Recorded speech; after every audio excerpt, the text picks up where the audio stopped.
अब देखो अध्याय 6 अवकलज के अनुप्रयोग। मैक्सिमा एंड मिनिमा, उच्चतम और निम्नतम।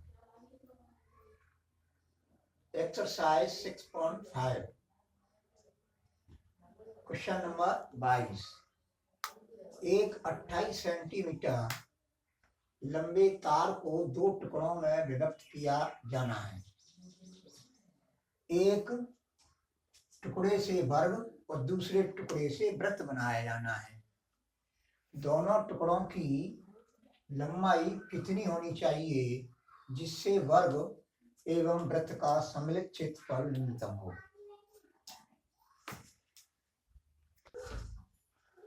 देखो ये कोई लंबा तार है और ये 28 सेंटीमीटर है। इसके हमें दो टुकड़े करने हैं कि एक टुकड़ा का वर्ग बनाना है, दूसरे का वृत्त बनाना है। जैसे मान लीजिए मैंने यहाँ से और ये जो है दो टुकड़े कर ले इस तरह से। अब एक से जो है हमने वर्ग बनाया, एक से हमने देखो वर्ग बनाया।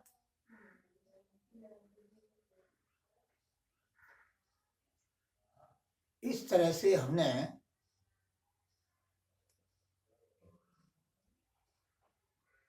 वर्ग बनाया, इस तरह से हमने वर्ग बनाया। ये गलत टूट गया है। इस तरह से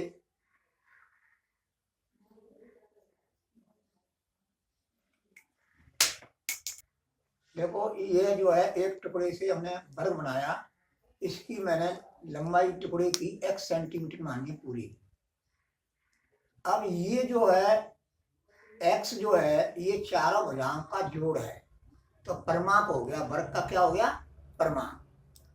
अब जो है ये मैंने दूसरे टुकड़े से वृत्त बनाया, दूसरे टुकड़े।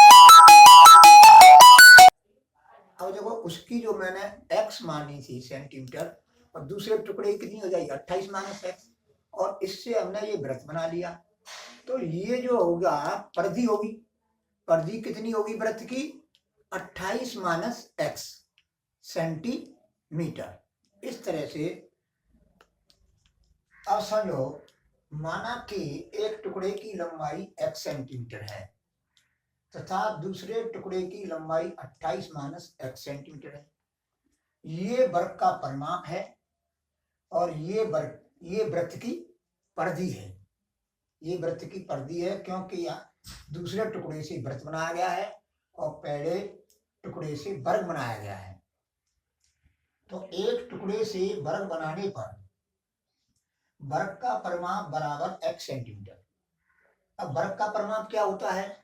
वर्ग का परिमाप क्या होता है? 4 गुणा भुजा।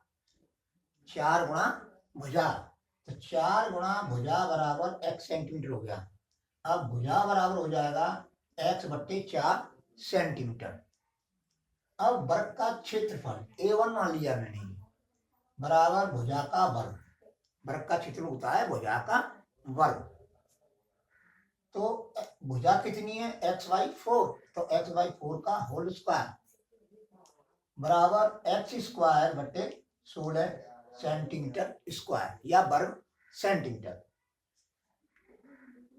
अब दूसरे टुकड़े से वृत्त बनाने पर वृत्त की परिधि 28 माइनस x सेंटीमीटर हो जाएगी।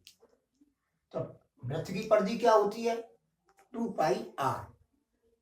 तो 2πr बराबर 28 माइनस x। तो r बराबर, r क्या है? त्रिज्या। r बराबर 28 माइनस x बटे 2π सेंटीमीटर। अब वृत्त का क्षेत्रफल मैंने मान लिया A2 बराबर πr²। अब मैंने जो है r का मान यहाँ से रख दिया, यहाँ से इस जगह पे मैंने r² है, r का मान जो है मैंने यहाँ से रख दिया। तो क्या हो जाएगा? पाई गुणा 28 माइनस x का होल स्क्वायर अपॉन 4π स्क्वायर। अब पाई से पाई, ये पाई से कैंसिल हो जाएगी, इसकी घात केवल यहाँ पर एक पाई रहेगी, यानी पाई पे घात 1। अब 28 का हम वर्ग करेंगे, तो वर्ग करेंगे तो देखो 28 गुणा 28 बटे 8 16, 8 दिन 16 और 17, 8 64, 8 64, 8 दिन 16, 16 और 6 22, 2 8 16, 2 दिन 4 और 5, 4 6 2 8, 5 और 2 7, तो देखो 8 8 64, 8 दूनी 16, 16 और 6 22, 2 8 16, 2 दूनी 4 और 5, 4 2 और 6 8 और ये 7, 784। अब देखो मैंने a माइनस बी के होल स्क्वायर से खोल दिया तो ये प्राप्त होगा, क्योंकि 28 का वर्ग होता है 784 plus x square minus 56x upon 4 पाई। अब सम्मिलित क्षेत्रफल, यानी सम्मिलित क्षेत्रफल का मतलब है वर्ग का क्षेत्रफल प्लस वृत्त का क्षेत्रफल। तो मैंने ये वर्ग का क्षेत्रफल है और ये वृत्त का क्षेत्रफल है ये पूरा, क्योंकि ये जो मैंने यहाँ पर जो है ये मैंने मानक रूप में लिख दिया, यानी सबसे बड़ी घात वाला पद पहले, फिर उससे कम घात वाला, फिर इस तरह से मैंने इसी क्रम में लिख दिया। तो देखो x square minus 56x plus 784। अब इसका जो है मैं डिफरेंशियल करूंगा विद रेस्पेक्ट टू एक्स, तो D A upon D x, x square का 2x हो जाएगा, तो 2x बटे 16 प्लस 1 अपॉन 4 पाई कोष्टक में। अब देखो एक्स स्क्वायर का 2x हो गया, माइनस 56x का माइनस 56 हो गया, और 784 का 0 हो गया, जो कांस्टेंट राशि है। अब उच्चतम और निम्नतम मान के लिए डी अपॉन डी एक्स बराबर 0 रख दिया, तो D A upon D X का मान ये है, ए बराबर 0 कर दिया मैंने।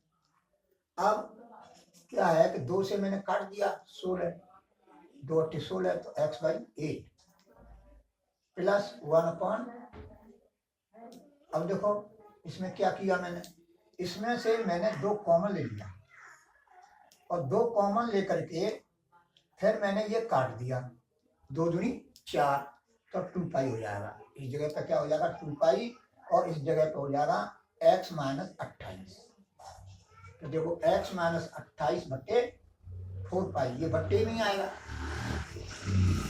2 पाई x by 8 plus x minus 28। देखो 2 हम कॉमन लेंगे इसमें से, देखो 2 कॉमन लेंगे इसमें से हम, तो 2 दूनी 4, 2 पाई हो जाएगा, क्या हो जाएगा 4 पाई की जगह पे क्या हो जाएगा 2 पाई, तो मैं 2 पाई लिख दिया।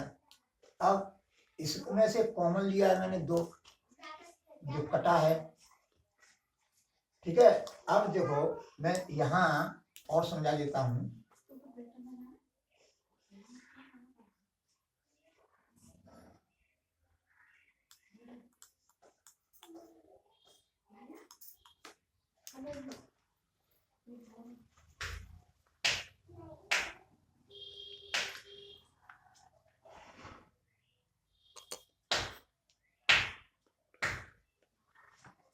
अब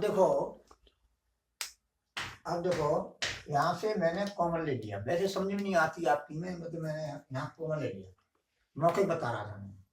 तो 2 इसमें से कॉमन ले लेंगे, तो x माइनस 56 और 2 से कट गया, तो इस तरह से देखो x बाई 8 हो जाएगा कटपिट करके, फिर प्लस x माइनस 56 अपॉन 2 पाई, ये 2 पाई बराबर 0।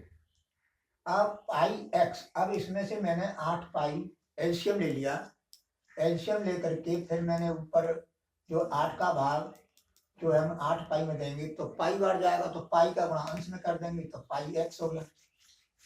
अब यह 2 पाई, पाई से पाई कैंसिल हो जाएगा, 2 चौक 8, यानी 4 बार जाएगा 4। अब 4 का गुणा कर देंगे इसमें, तो 4x प्लस 4x माइनस 1 से 12 बराबर 0। अब मैंने इसमें से x कॉमन ले लिया तो x, अब मैंने इसमें से x कॉमन ले लिया इन दोनों में से, तो x कॉमन ले लेंगे तो पाई प्लस 4 आ जाएगा कोष्टक में, -112 बराबर 0। और इसका हम गुणा करेंगे तो 0 हो जाएगा, यहाँ 0/1 है, यहाँ 0/1 मान लो।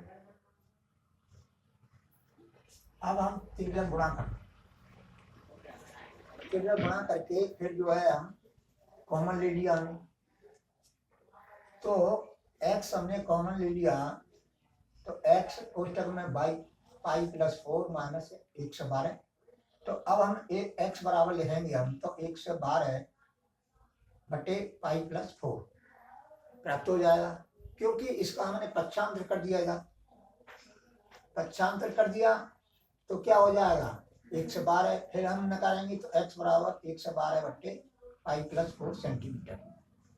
अब दोबारा से डिफरेंशियल करेंगे, कहाँ से करेंगे, दोबारा से डिफरेंशियल यहाँ से करेंगे।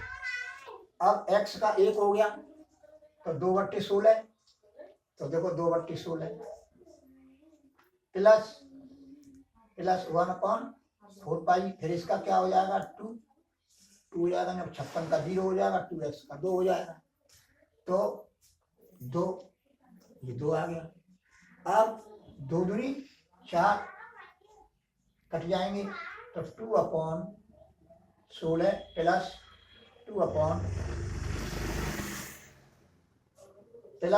2/4 पाई, यानी अब यहीं से मालूम पड़ रहा है, यहाँ ज्यादा बढ़ाने की जरूरत नहीं है, यहीं लिख देंगे धनात्मक। अब वैसे मैंने आगे बढ़ा दिया, इसको हल करो, कोई हल करने से कोई तात्पर्य नहीं है, हमें चिन्ह देखना है। तो बराबर धनात्मक, यानी x बराबर 112 बटे पाई प्लस 4 पर सम्मिलित क्षेत्रफल का मतलब है ये a, दोनों के क्षेत्रफलों का योग, सम्मिलित क्षेत्रफल न्यूनतम होगा। अब दूसरे टुकड़े की लंबाई है 28 - x, तो मैंने 28 - 112 बट्टे पाई प्लस 4 रख दिया और मैंने ये हल कर दिया। हल करने पर नीचे एलसीएम लेकर के अब 28 पाई प्लस 112 - 112 बट्टे पाई प्लस 4। अब ये 112 से 112 कट जाएंगे, ये प्लस के हैं माइनस के हैं, बराबर 28 पाई बटे पाई प्लस 4 सेंटीमीटर। यानी कहने का तात्पर्य हो गया कि न्यूनतम क्षेत्रफल के लिए, यानी सम्मिलित क्षेत्रफल जो न्यूनतम होगा तो एक टुकड़े की लंबाई 112 बट्टे पाई प्लस 4 सेंटीमीटर होगी, जो हम यहाँ पर निकाल चुके हैं एक टुकड़े की लंबाई। दूसरे टुकड़े की लंबाई जो होगी वो ये है, दूसरे टुकड़े की लंबाई 28 बट्टे पाई प्लस 4 सेंटीमीटर। इस तरह से हमने ये जो है लंबाई, दोनों टुकड़ों की लंबाई हमने ज्ञात की। देखो हमने यहाँ पर 28 लिख दिया था, पाई नहीं लिखा था, क्योंकि यहाँ पर देखो 28 पाई है, तो मैंने 28 पाई बाद में लिखा है, 28 पाई बटे पाई प्लस 4 सेंटीमीटर।